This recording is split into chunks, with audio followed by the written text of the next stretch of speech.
What's up, YouTube? I know it's been a long time. It's actually been almost a year since I had all my videos deleted.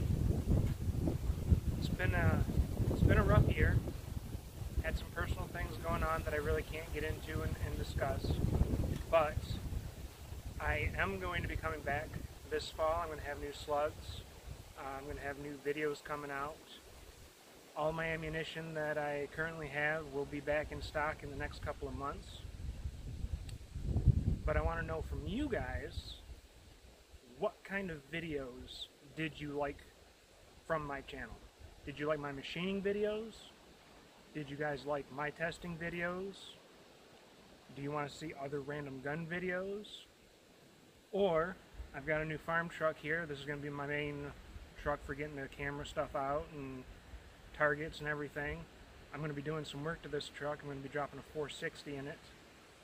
And if you guys want to see videos on this truck as I do work to it, let me know about that too. But the fastest way for you guys to know when I'm going to have ammunition available is definitely going to be through my social media.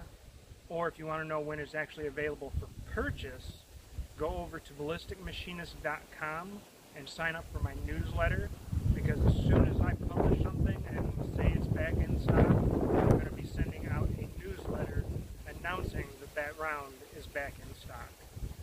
So make sure you follow my Instagram and my Facebook, and definitely sign up for that newsletter for the quickest updates on what's going on, when things are going to be back in stock, when things are going to be available. And definitely subscribe to the YouTube channel if you're not already, so that way you can see my new videos when I have new test rounds or fun slugs and stuff like that. I'll also be sending more stuff to Taufledermaus in the next couple of months.